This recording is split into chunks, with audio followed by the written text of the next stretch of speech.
Trading Nut, episode 161.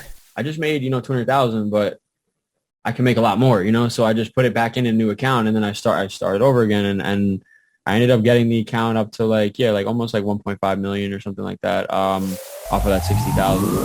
The market's going to do something. Your job is not to fight it. The market never, ever runs away. It's always there.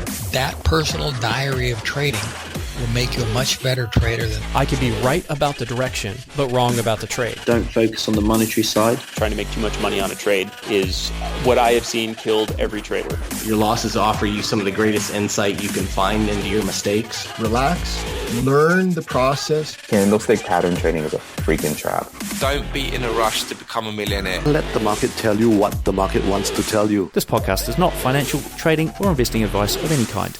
What's up, traders? Welcome to another installment of the Trading Nut podcast. I'm your host, Cam Hawkins, and today we've got James Storms on the show. Now, James is a young trader from New York, moving to Miami, I believe, and this episode is so good. He talks you through his $60K to $1 million account growth, the highs and lows, the ups and downs, the trade that he was in, the sort of emotional turmoil that you need to go through to get there, his full trading journey. It is one of these episodes that you're going to want to listen to a few times. After the show, though, we recorded a video, and James actually walks you through these trades in particular, shows you where he got in, where he got out, how he managed the trade, what he had to suffer through as well. We go through the whole gambit. That's over there on the Trading Nut YouTube channel. Be sure to check that out after listening to the interview. Now, other things over there, last week's episode with Andy Murphy, my mentor, my coach and mentor for many years. Finally, he's come to the floor and put something together for traders. It's called the Genius Trader Club. And there's a free webinar over there. Links under the video or links in the podcast description /tradingnut.com to the webinar called Discover the Number One Brain Mistake Stopping You from Becoming a Millionaire Trader like James. Now, a couple of other things. Robot Builders Club, if you're looking to automate your strategy or any strategy you come across, semi-automate it, fully automate it, then I teach you how to do that in my Robot Builders Club without any coding. So there's no coding at all. All right, guys, there's also a few robots over there that you can grab as well when you join. One is the one I released this February, is a no-nonsense Forex-based kind of robot. So if you want to jump on there, join this February, you're going to get access to that. And last but not least, my sponsors are keeping the show free, guys. So if you do want to pay them a visit, it's City Traders Imperium for funding and Hanko Trade as a broker. If you guys want to keep the show going, go and pay them a visit. All right, folks, here we go. Let's do it with James. Hey folks, my sponsors City Traders Imperium have just launched some amazing changes to their funded trader program you got to check out. You can now skip the whole evaluation, trade gold as well as Forex, plus they've increased the drawdown you're allowed in both the evaluation and when funded. With CTI, it's even faster and easier to reach up to $4 million in funding with a 50 to 70% profit share. Click the link in the description to find out what else has changed. All right, folks, here we are on Trading Up. We've got James Storms in the house. Welcome to the show, James. Pleasure to be here. Thank you for having me.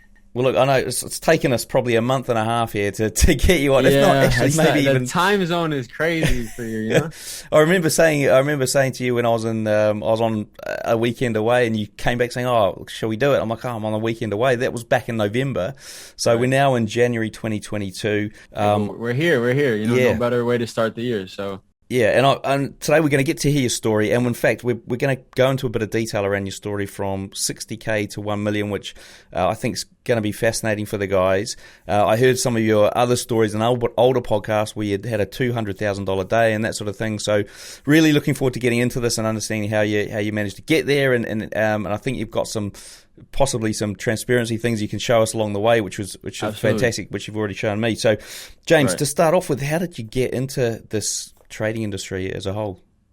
I guess, it started before I actually got introduced to trading. I just, a little background about me. My parents, have small businesses. They've always been, pretty entrepreneurial.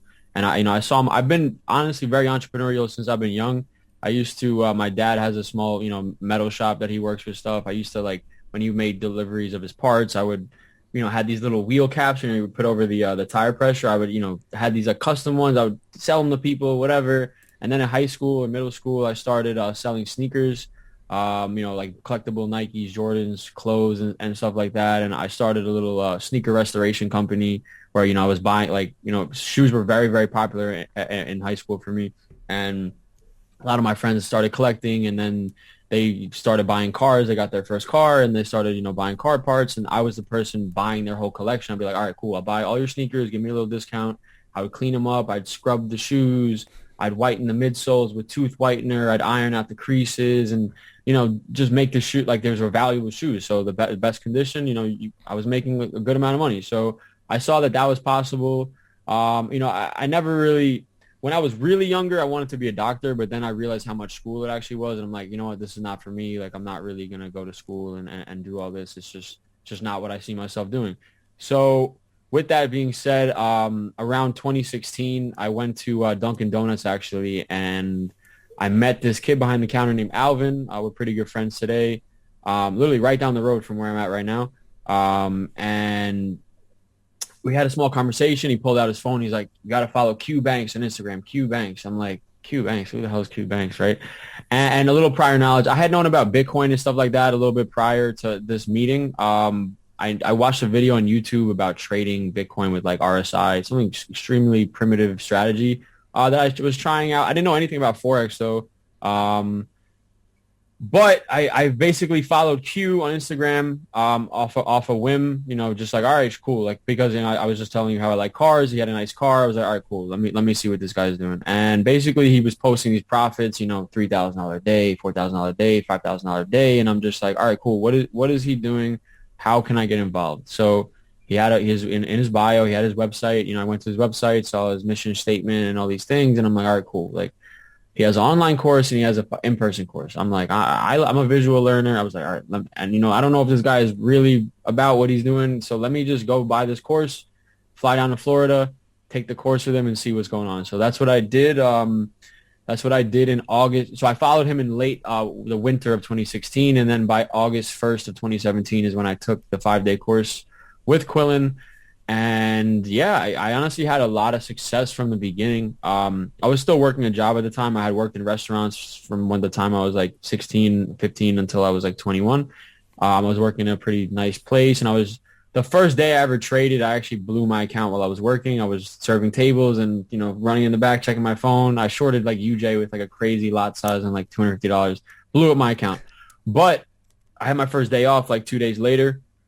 And I was able to turn a $450 account into like $6,200 in one day, in one session, in like 8 hours. So once I did that, I was like, wow, this is like, I understood the potential. Like that was the third day I'd ever traded a live account, ever traded on MetaTrader, period. And I understood the potential that was there. So I actually got that account up to like $20,000. And then I had like a big loss. I lost like $10,000 in a day. And like, that was like pretty devastating for me. So that was my introduction to it. How does that look, like a 450 to 6,200 one day of trading, an 8-hour session? I mean, how on earth do you do that? What does that look like? That was just honestly, one thing that I always say, this one thing that Quillen had said in the course was the most confident person in the room is going to make the most money. And that thing stuck with me even to this day. So I understand that, like, if I'm being confident and yeah, I was definitely being reckless with my risk like there was no risk management or anything as far as that, but it was really just put the $400 in and I was scalping the market. I was trading like EU and UJ because the spreads were, really tight. And basically I took like 63 trades in a row that I won all of them in a row. Like all like 10 pips, like buy 10 pips. I was using a combination of price action and certain confluences with a little bit of indicators like RSI and stochastics and moving averages, stuff like that. But I was just scalping the market, 10 pips down, 10 pips up, 10, catching $100, $200, and then I would up my lot size as I was going. It was 1 lot, 2 lot, 3 lot, 5. The last few trades were like 5 lots for 10 pips. It's still $500, and market gives you 10 pip moves all the time. So it was definitely a bit of luck and just blindly following what I learned. Like at that moment, I didn't really have a bad taste in my mouth from any big losses or anything like that. So I was kind of just like, whoa, this is great. Like win, Yeah. And then I ended up getting that account up to like, the equity was at like 20,000. I was in a trade with Quillen. I called him and we were talking and we were on a trade on NZD USD that we had shorted it. and some news came out and we both took a crazy loss like in like 1 minute flat. And that was my first like smack in the face, really. So, and I was like literally bedridden for like a whole day. I was just like really, really upset. So, and so is the key like for the initial sort of, day 3 of live trading was part of that, hey, I didn't have a stop loss, or the stop loss was never going to get hit? No, I wasn't even trading with stops at that time. Right. At that point, it was a $500 account. I didn't really, I didn't want to lose it, but I didn't care to lose it that much. Yeah. And I think that's a big part of trading is just not, trading with money that you're not afraid to lose or you can afford to lose. Like I didn't care, so I was going balls to the wall. It didn't matter to me. So. Yeah. And even to this day, like when I do crazy flips on crazy accounts, like you can't care about the money. Like the moment you start really letting it affect you is when those emotions make you make bad decisions.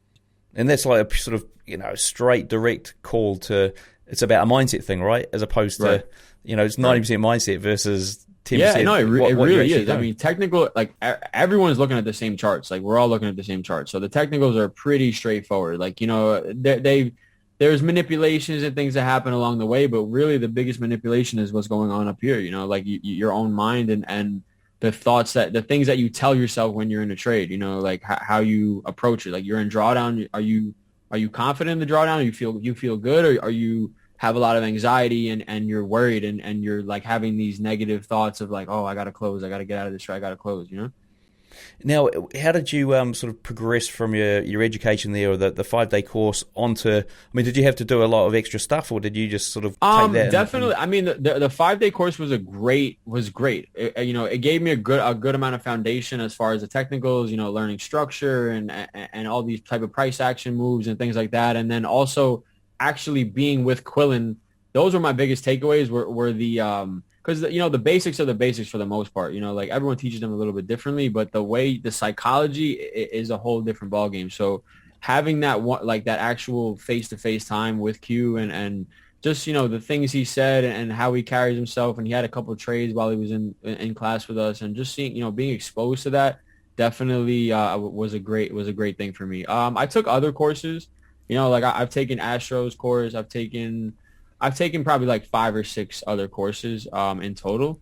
I think, you like knowledge is a direct correlation with income. The more knowledge you have, the more income you're going to make. So there's nothing wrong with learning, especially at the end of the day, like trading is a lot on you. Like, everyone trades differently. So what works for me might not work for you. What works for him might not work for her. So learning, you really have to know yourself. And it's difficult. It takes time to even learn yourself and filtering through all that information. Like, all right, cool. This person does this and I like this, and this person does that and I like that, and I'm gonna take the two, and then I'm gonna yellow and blue makes green. And then I'm green. Basically. So yeah, and even that's like it's hard to do for some people. It's like I don't know which one to take. How do I know that?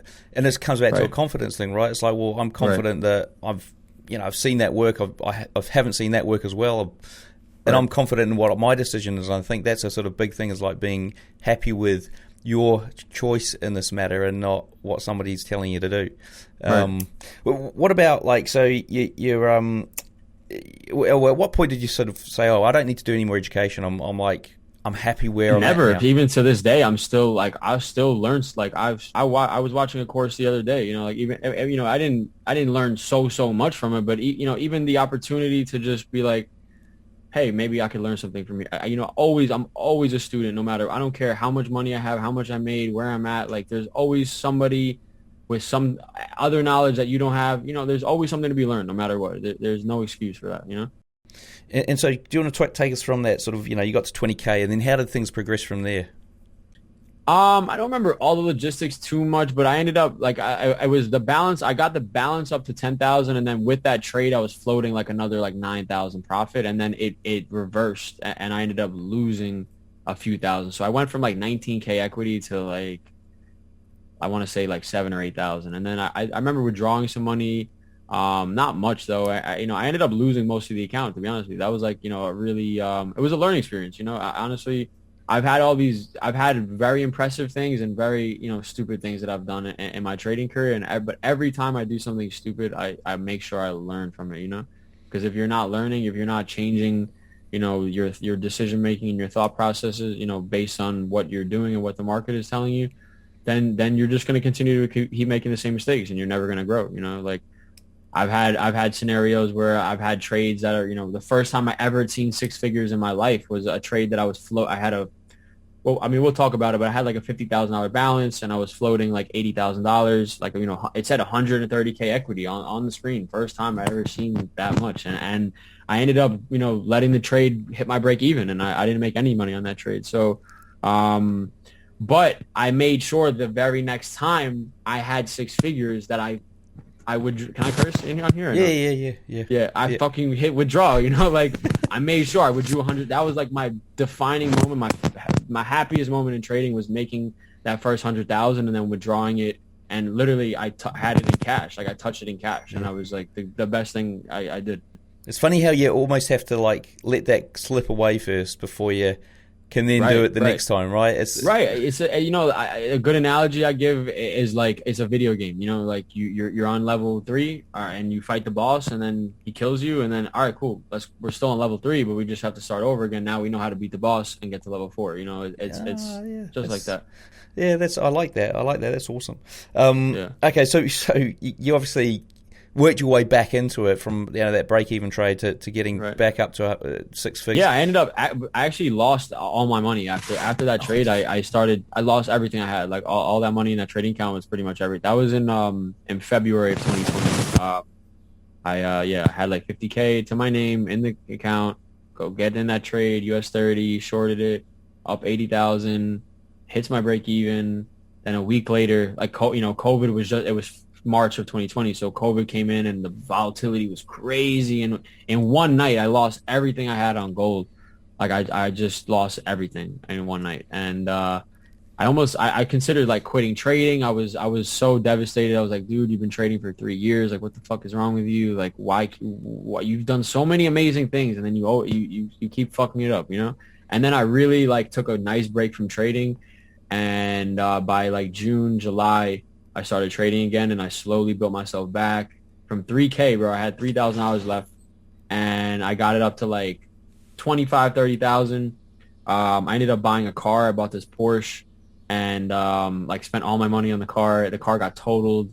I got paid from the insurance company. I made some money in the car, like 10,000, and then I put 30K in a trading account on November 11th of 2020, and then in 1 week I turned it to like 250,000 almost. And that's when I withdrew that 100,000, and made sure I paid myself and secured it, and then just kept going, But and how hard was it to like go back from pretty much screwing yourself over and losing everything to then starting off with 30K and then going on 3K, not even 3K. Oh, sorry, you put 3K, 3K in the account. That's all I had left. It was like 4,000, like $4,000. Yeah. Okay. Oh, sorry. So 3K, and you grew that. And that was like money with like I had for groceries. Like that was my living money. Like. That was everything I had at that time. So was there sort of any fear at that point where it wasn't that $500, I can lose this kind of money and I don't care versus... It's tough, but at a point, yes. Like I was like, can't be trading. What am I doing? I just lost everything I had. Like, I almost went to school. Like I was, I had a long conversation with my mom about it. I was fully transparent with her. And I was like, you know what, Mom, maybe I'm just going to go to school. Like I really considered that for a little. I even called a couple of schools, like trying to get an accelerated program, do all these things.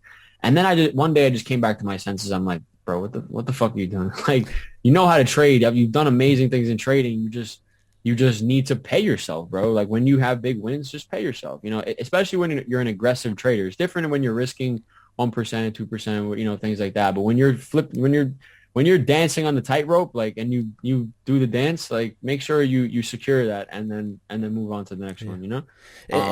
And was there any sort of like, I mean, so this day and age, a lot of people go down the funded trader route, like they're going to get funding with that didn't really these guys, exist. CTI, and so it didn't really exist back then, did it? So I suppose it wasn't even a consideration, or I didn't really consider. Even now, I think it's a good idea, but like it's still difficult. Like remember, you have to pass 2 stages, and I think it's a good opportunity if you're a disciplined trader, you have risk management, you know what you're doing, and you can make money. Go ahead, because you can definitely make a lot of money with a prop firm, but if you have to make 10% you have to win a few trades by the time you get the funding. So like if you had just put up your own money, you could have also made money as well. Like, before you even got funded, like it's they put up barricades for you to hop over. So if you know how to hop over the barricades and do it, but I personally, I never used any prop firms.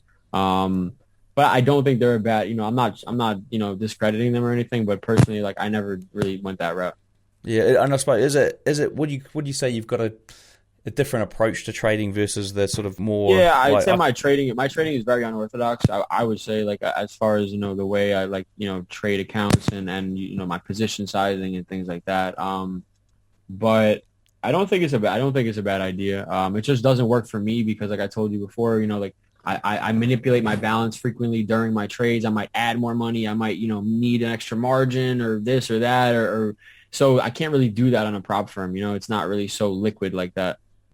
Yeah, I mean, I did listen to one of your older interviews where you talked, where I think Q said, hey, one of the things you did wrong was you put the biggest order in at the start and not at the end.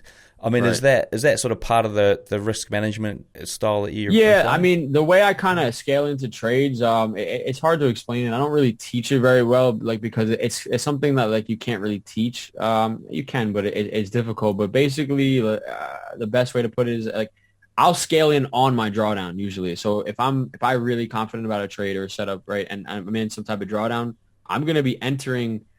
Well, there's a few reasons why I enter multiple. People ask me all the time, why do you have so many orders? Why do you have so many orders on your trades or whatever? And for a couple of reasons. One, the first reason is slippage, right? If you try to enter a 50 lot, 100 lot, 200 lot, whatever it is, or even on US30, 5 lots, 10 lots, 50 lots, you're going to get crazy slippage. Like there's only so much volume available at a certain price for you to trade. So by spreading out the positions over time, I'm actually saving myself money because I'm not paying such a crazy spread, on each order. And additionally, like I said, when I go into drawdown, as long as the trade doesn't hit my stop, it's still valid. It's still valid to me. So if I still believe in the trade and I'm in drawdown, say I entered my first position here and I'm entering, like most people scale in on after the trade goes in profit, but I kind of do the opposite where like I'll scale in on the drawdown basically. So, the risk to reward ends up being a lot better that way.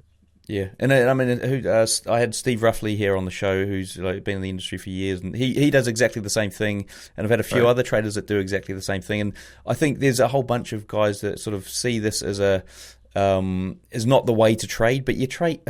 The way I see it is, if you're making money, you're making money, right? Right. If you're getting paid, like it does. If money is, if you're and remember, you're not making money until it's withdrawn. Like that's a big thing. Is like. You need to like I stress it so much because like I went through the worst of the worst with making money and not actually withdrawing money, So yeah.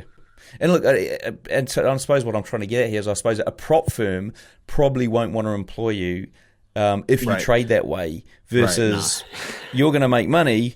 But the prop firm don't want to hire you because you're not either your stop loss is not where they want it to be, or your risk is too high. It's just not a typical like standard risk management type of thing. Yeah. So you said even brokers don't even like me.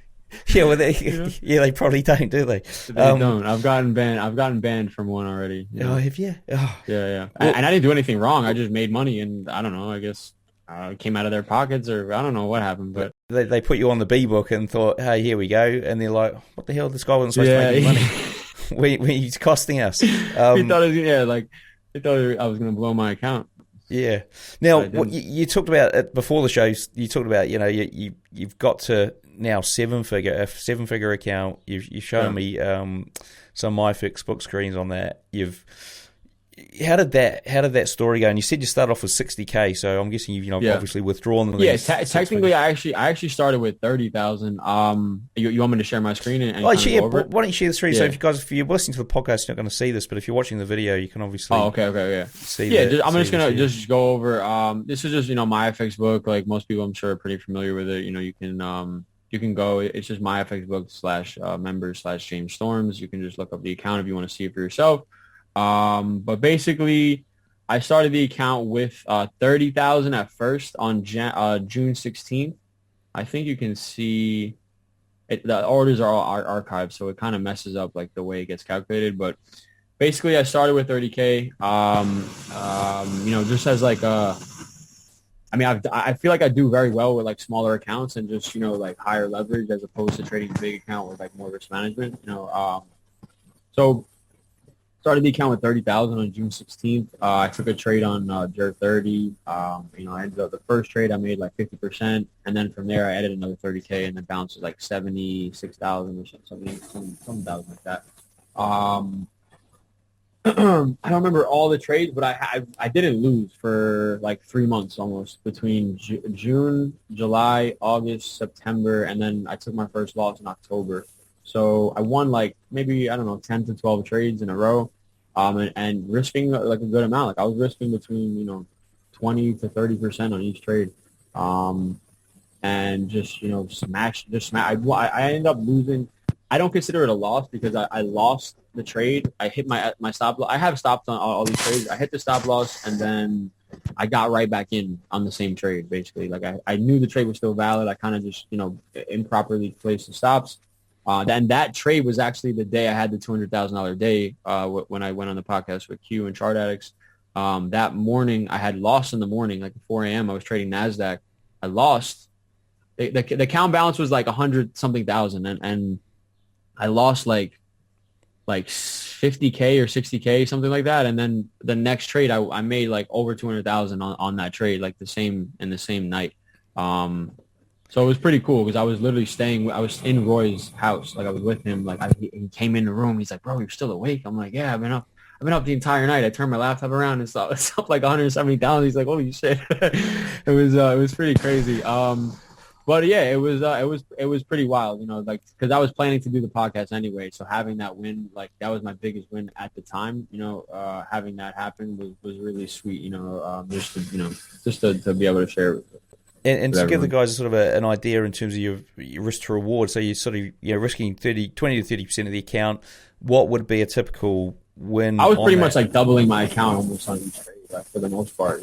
Right. Like the first trade, remember I made like 50%. That trade was really good. I only risked like 10%. I made 50%. And actually I would have doubled the account in the first trade, but my trades my TP got hit during I think it was FOMC, and like I got crazy.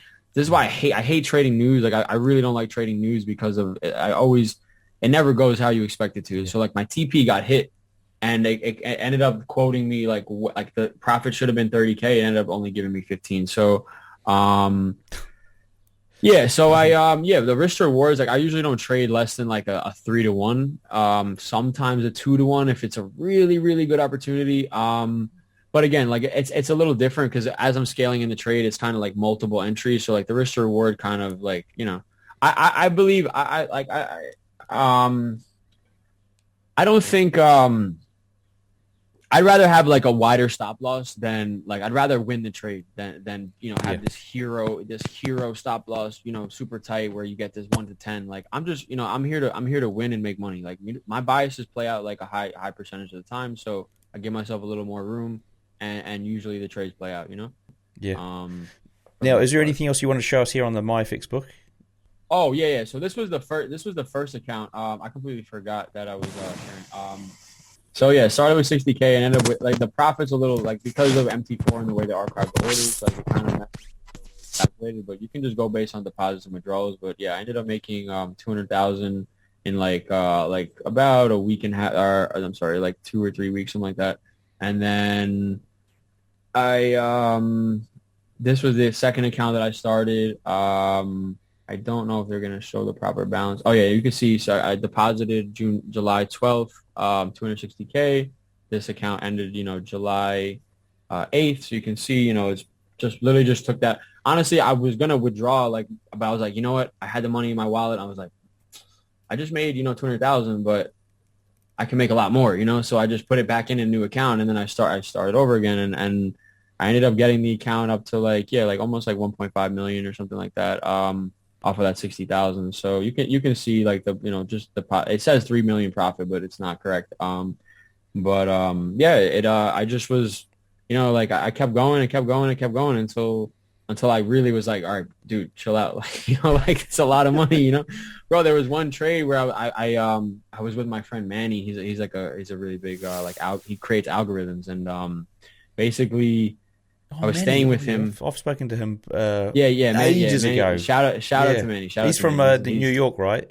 Yeah, well, he lives in Miami now too. Okay, I was going to get him on the show ages ago. He's a sleeping giant, honestly. He's the boy. But basically, I was staying with Manny, and honestly, thank God for Manny, because he having an extra, it's always good to have a trader like that, that's kind of like on your level, or that you're friends with, that you can like bounce ideas off of, because when you're in some big trades, like the confidence starts wavering a little. I'm very confident by nature, but I was in that trade. I'm not really a swing trader, but I was in that trade. I held it over the week. I had like 50 lots on US30, like some ridiculous position size, and I held the trade. The first day I'm down 80,000 when the market opened up. Then I'm up 50,000. Then I added some more orders, added more balance. Then I'm down 100,000. Then the next New York session on Monday, I'm up 200,000. Then I'm back at break even. Then I made more drawdown by London session. I added more balance and more orders, and then I think it was Tuesday or Wednesday of New York session. I was up like 450,000, and a crazy retrace happened in like 10 minutes. It went from 450,000 profit to back to break even in like 30 minutes. And I just held, man. Like I had my stop, and the market was like 15 points away from my stop, which is on US30. It's literally nothing. And it was London session. So the same day that I was up 450,000, by London session, I'm drawdown 250,000, on a $600,000 account. In the day, the equity said $1 million. And then by the night it said like 300,000 or whatever it said, so, and that's like a lot of the money. Like I don't have millions. I'm not sitting on millions, like that was like everything. That was my net worth in that account, and that's just a testament to like how much I really believe in myself and how much I'm willing to push this shit, because I know there's no limits. Like, the same way people flip $1,000 to 10,000, you could flip 100,000 to $1 million. You could flip $1 million to 10 million. There's no ceiling in trading. So I was like, all right, well, I have my stop loss. I'm holding my trade. This is my target. I went to sleep, and I woke up the next morning, a couple 100,000 in profit.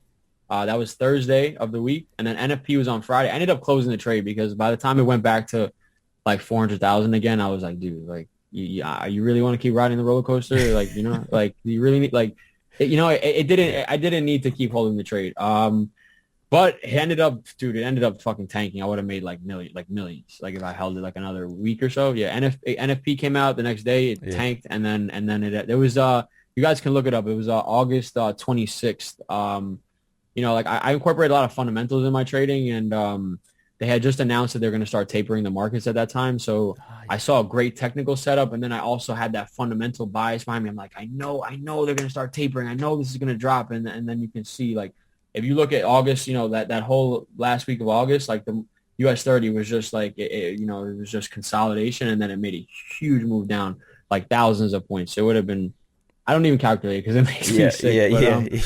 But I really, that was like and that was when my account I got to $1 million, and that was a really big thing for me. And then I took a few more trades after that, and I still did well. And then I went on vacation, and I tried trading after that, and I took I'll be honest with you, I lost, like, I ended up, of the profit that I had in this account, like I ended up losing like almost 500,000 out of the 1.5 million that I made. So you didn't withdraw anything from that 1.5, or? I withdrew a few 100,000, and then I actually just recently withdrew like the rest of the money out of the account. I ended up getting up like about $1 million out of the account. But I took a break, like I think I trade really well in like short, times of just like high intensity, like really super focused, like, doing everything the way I need to do. And then, you start, there's always a spectrum of emotions when you're trading. When you're winning, you have those great emotions, like you're really high, and you have confidence and euphoria, and you can't lose. And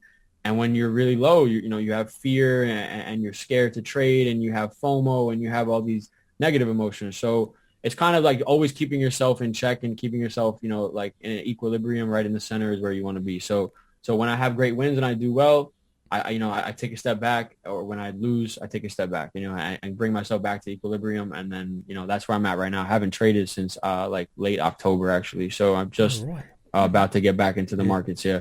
Well, and the reality is, like, if you're sitting, if you've made $1 million in the last year, then most people would go, well, maybe I will have a few months off. I mean, what's the point, right? Right. There's only so much making money that you can do before you got to actually go, well, let's do some of that time. Well, that's the whole point of trading is to spend the money. Like, we're not here to just just hoard all this money on your phone. It's like, no, I think that's the best thing about trading is when you actually spend the money, like, you really understand. When it's on your phone, it's so easy to see, like, to be desensitized to the numbers. In one day I saw $800,000 swing in one day. Like if I had that money in cash in front of me, was watching it fluctuate, there's no way I would even have treated it the same way.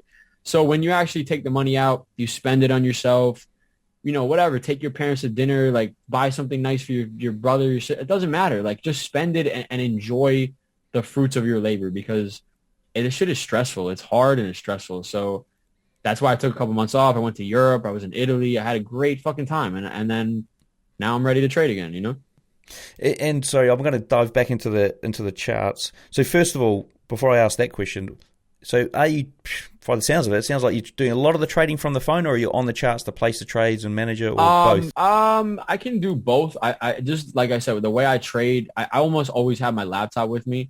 Like, I usually have, like, connected to my phone, like on a hotspot or whatever, just so I have the actual MT4 on your computer, so you can close trades quickly, because trading 50 entries, if you want to close, go on a demo account and open 50 trades and tell me how long it takes you to close them, because it's going to take you like at least five minutes, or maybe, or more. So a lot can happen in 5 minutes. So I have this too. I have the magic keys, but, like, I don't really trade it too much. Honestly, I've never really used it because I'm never really home. But having the laptop, like, is definitely beneficial.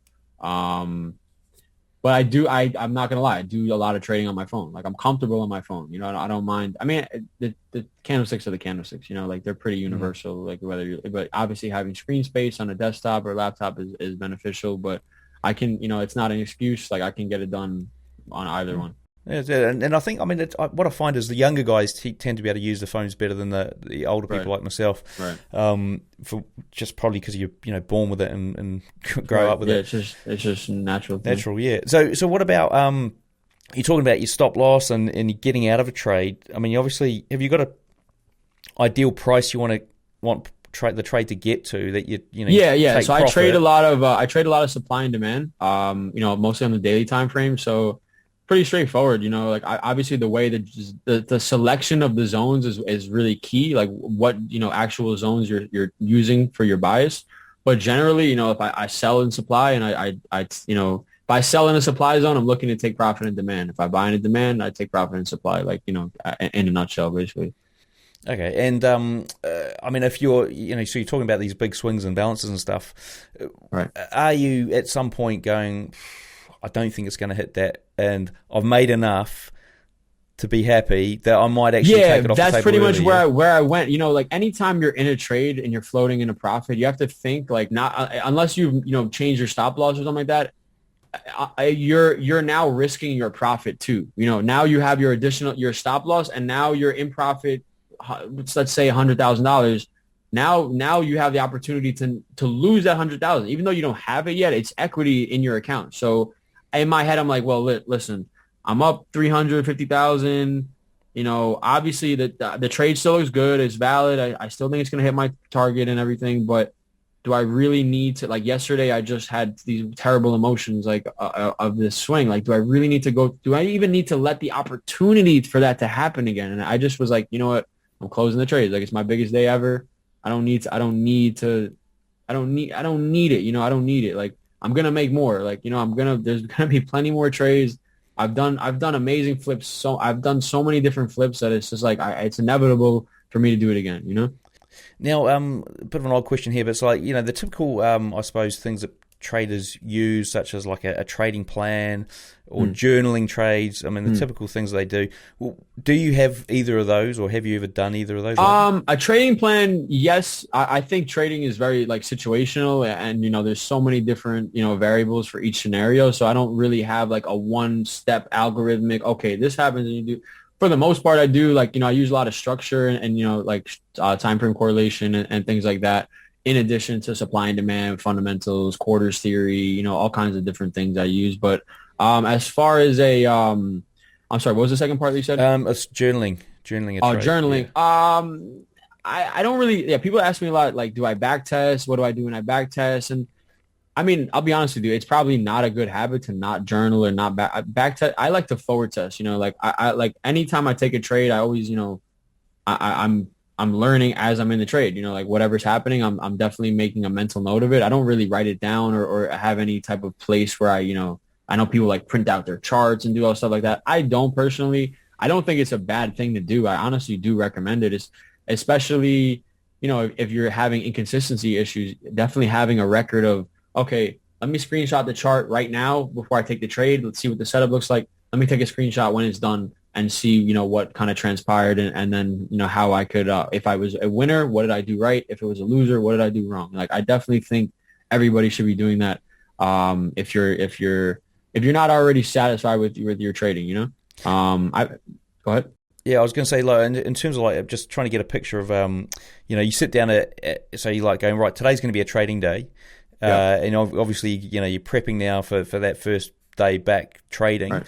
I mean, what does that look like for you from a, like, how do you set yourself up? What markets are you looking at? Well, yeah, I'm always, even when I'm not trading, I'm still looking at the charts, like it's something that's just never like, it's not like I'm not looking, I have no idea what's going on. Like I check the charts 10 times a day, honestly, even when I'm not trading. So, keeping up with the fundamentals is important. Like every Sunday for the most part, like with my students, I have a webinar and we, first thing we do is we go to Forex Factory. Let's see the fundamental itinerary for the week. All right, cool. Monday, there's CPI data. Tuesday, there's FOMC.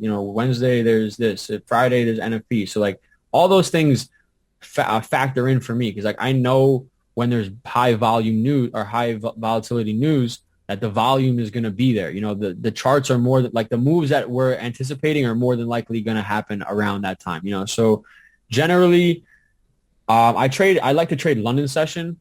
So, I look at charts. Like I said, I'm always looking at the charts, but generally around like 1 a.m., Eastern time, 2 a.m. Eastern time is when I kind of like, okay, if a trade is presenting itself, I'm ready. Like I'm, in the grass waiting for that gazelle that's just weak and, ready to just pounce on it. So, so I'll usually look around 2 a.m. My setups usually play, the volume starts picking up in London around 2 a.m., 3 a.m. Eastern time. So I'll probably, my trades happen around that time and a lot of my maintaining, because, I never want to, this sucks leaving money on the table, especially when you didn't have to do anything. Like when the market, breaks structure or does whatever and let it breathe, let it do its thing. Like if you're analyzing off the higher time frames, then let it breathe, so if the chart is telling me, hey, like we're still bearish, we're still making lower highs and lower lows.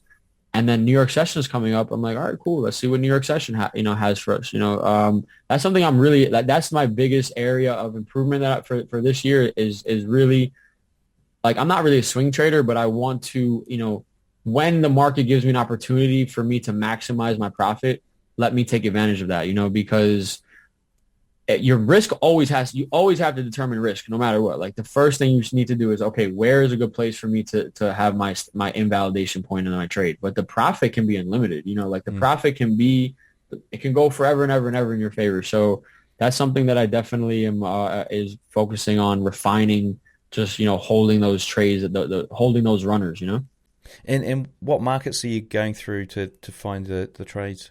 I trade everything. I believe that every chart has a story on it. Like it's like picking up a book, you just pick it up to a random page. Sometimes you pick it up on page 5, sometimes it's on page 35, sometimes it's on page 135. So some charts are already in the middle of the story. Some charts, the story is just beginning. I don't want to miss any stories that are just starting that I could be a part of, So for the most part though, I do like trading indices, US30, NASDAQ, JUR30 or JUR40 or DAX, whatever you want to call it.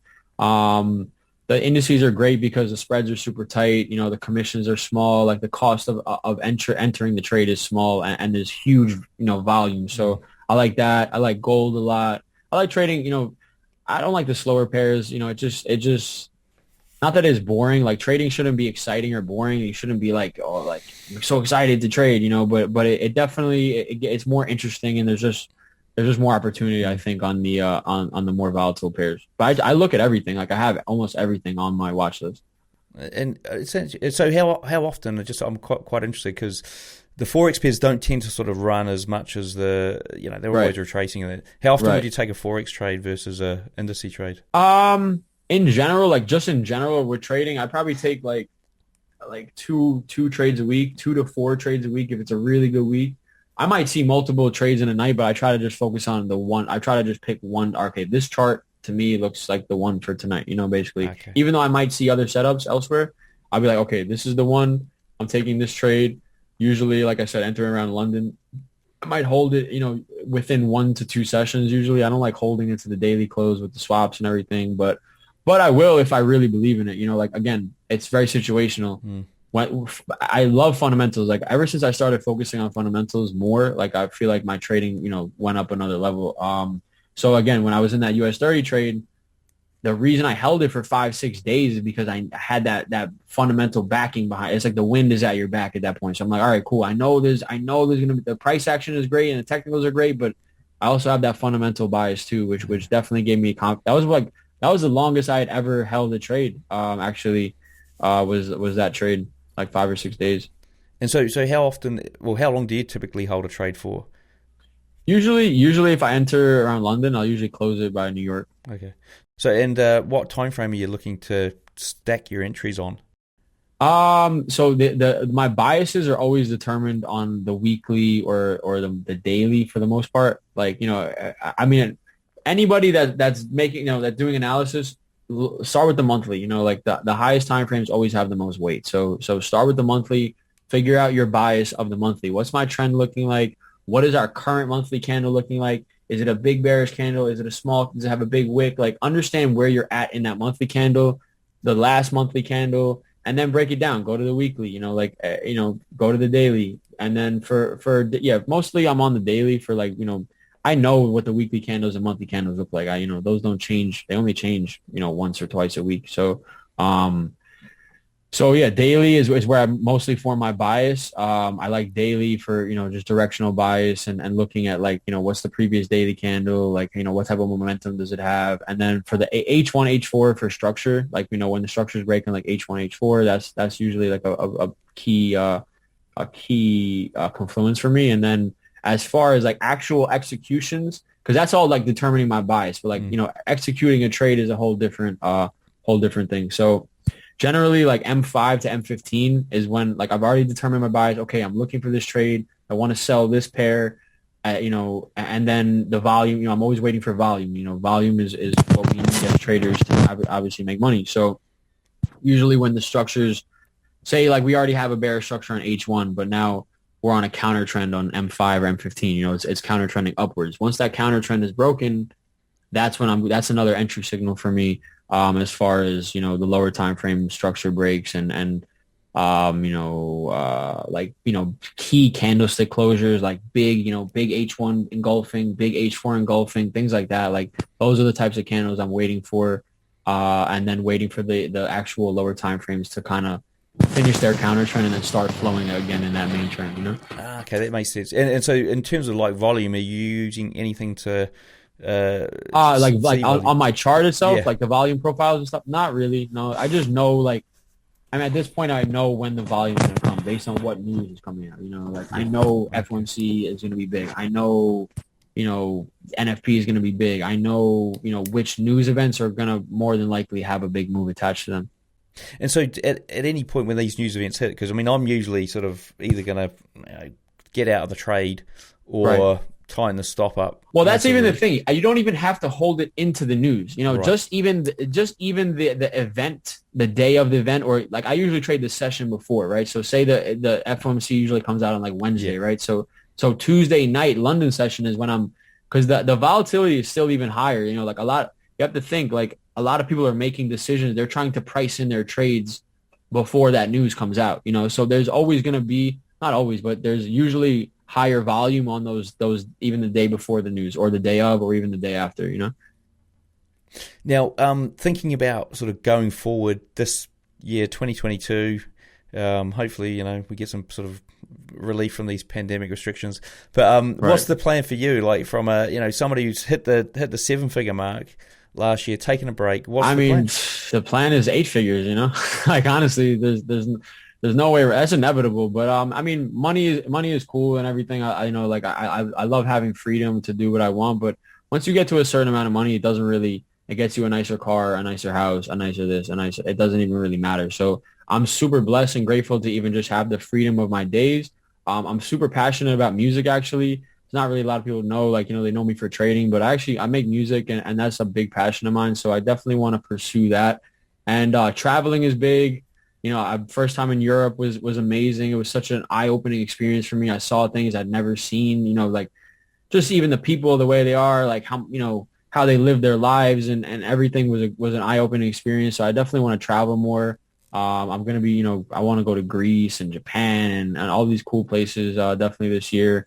I'm going to be teaching this year. I don't know how much longer I'm going to be teaching because I don't like things to feel like work to me, you know, like, and teaching is starting to feel like a job, like I'm kind of like obligated to do it. So I don't really like that, even though I'm helping people and I love that. I'll probably, you know, just, you know, finish up my teaching this year. I just started doing like in-person courses and stuff like that. And other than that, yeah, just you know, we don't, at the end of the day, like time is like money is cool, but there's nothing more than time. Like, you know, we only get so much time. So just spending it doing whatever I want. You know, if I want to wake up and you know, drink a smoothie and sit on my ass all day, then that's what I'm going to do. You know, like there's nothing better than that because I have the choice to do what I want. Now, what about somebody who's listened to this show and gone, man, I'm super motivated. I'm going to go and make $1 million. What advice would you give them if they jumping onto that $1,000 account and going, hey, man, I'm going to do what James has done? Right. Well, first, you know, believing that it's possible is the first obstacle, the biggest obstacle, because most people don't even think, oh, I have $1,000. How can I make $1 million? Like, it's not possible. Like, it is possible.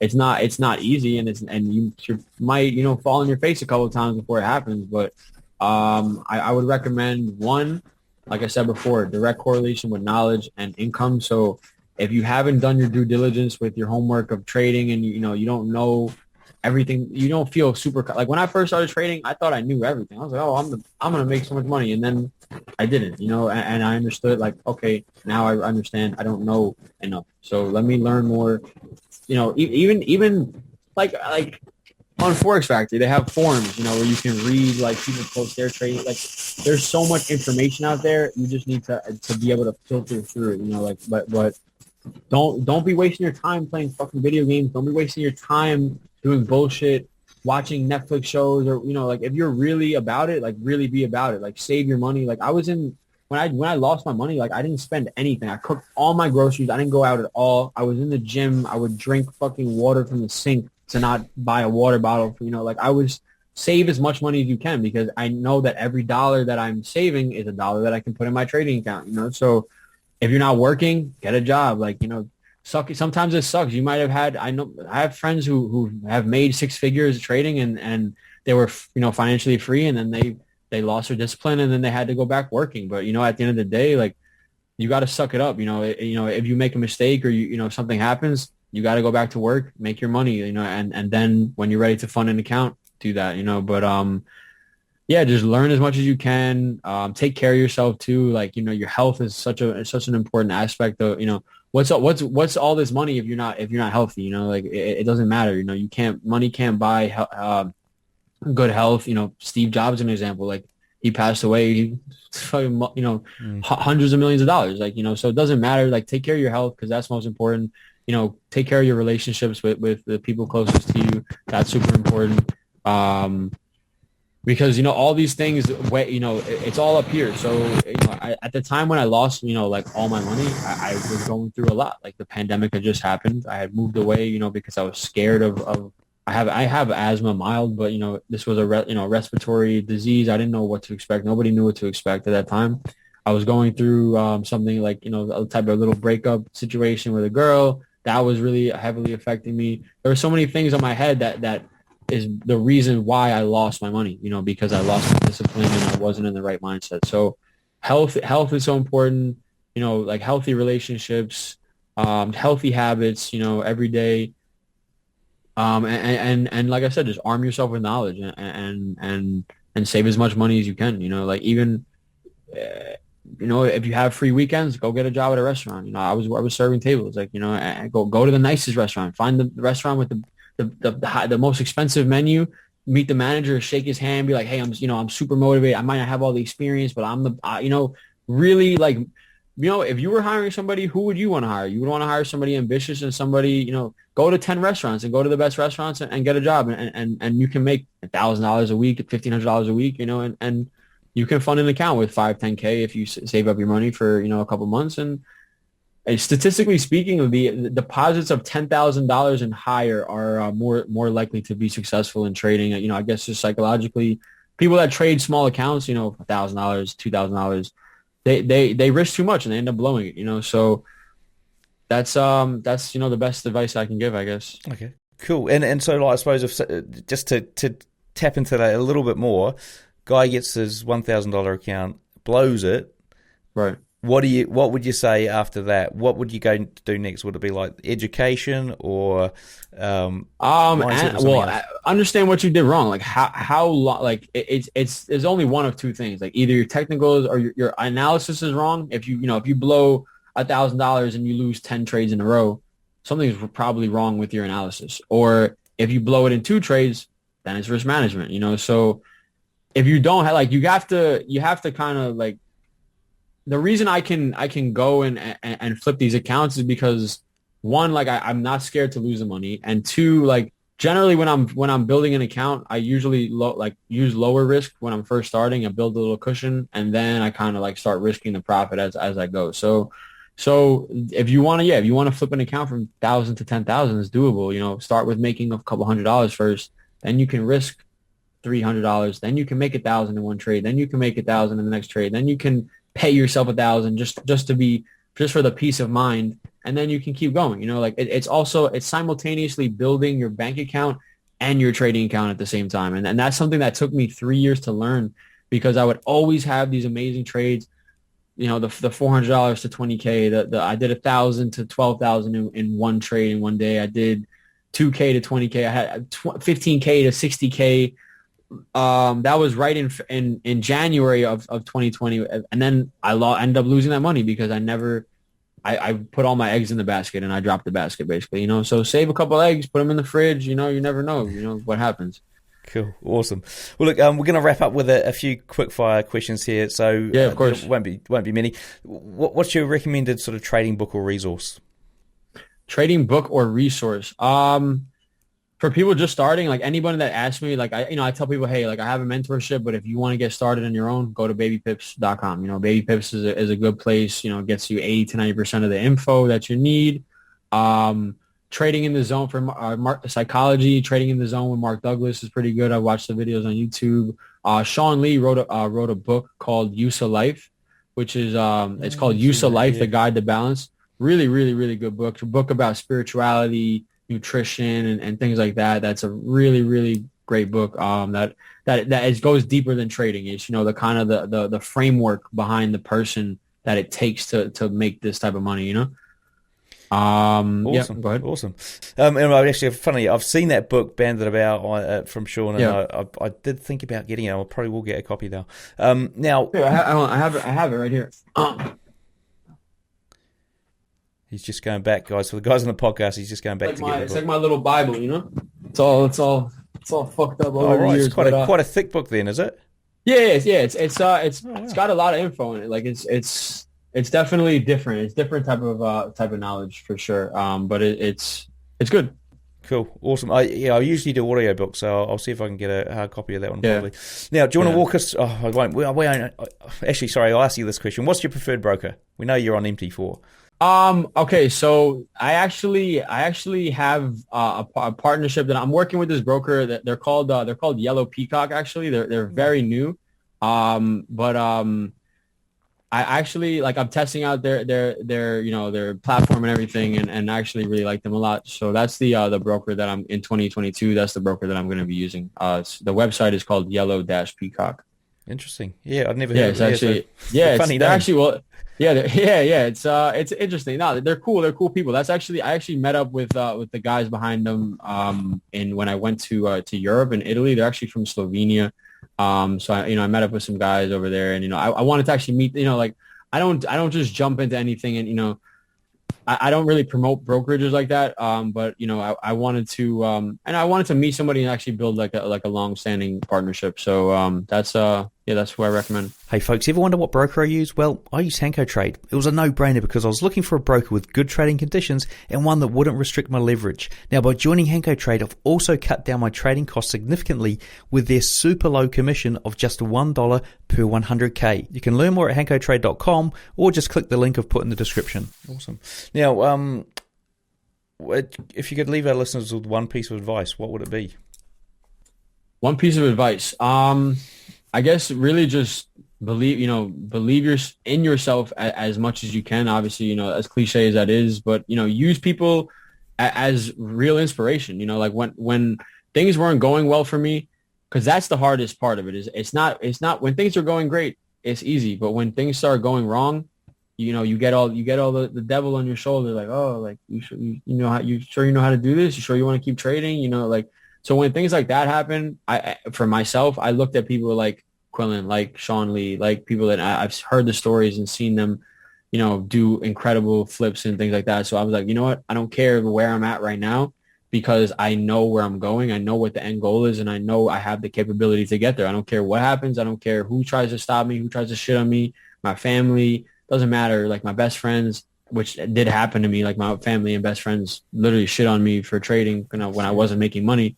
Yeah, like really, really bad. But I just knew where the end goal was, and I knew what the potential was, especially with even just, flipping small accounts. Like I said before, there's no difference between $100 to 1,000 to 100,000 to 1,000,000. It's all up here. It's literally all up there. Awesome. Well, look, before we wrap up, what's the best way for the guys to get a hold of you? To get a hold of me, Instagram is @JamesStorms. You can also message me on Telegram. If you actually want to get in contact with me, Instagram DMs go crazy. So, @JamesStorms on Telegram. But you can also follow me on Instagram too. I'm always posting, just things trading related and mindset, things like that. So.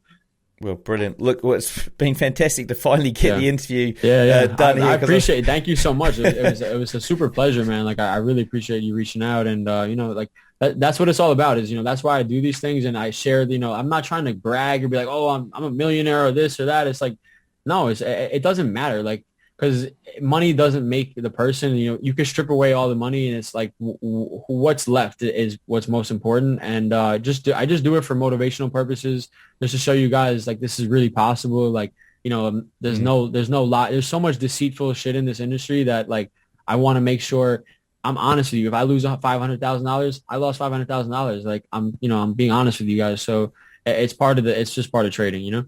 Awesome. Brilliant. Well, look, a big thank you to James for sharing with us today. Everything we've discussed here, along with all those links, will be in the show notes. To find them, simply search for James in the search box on tradingnut.com.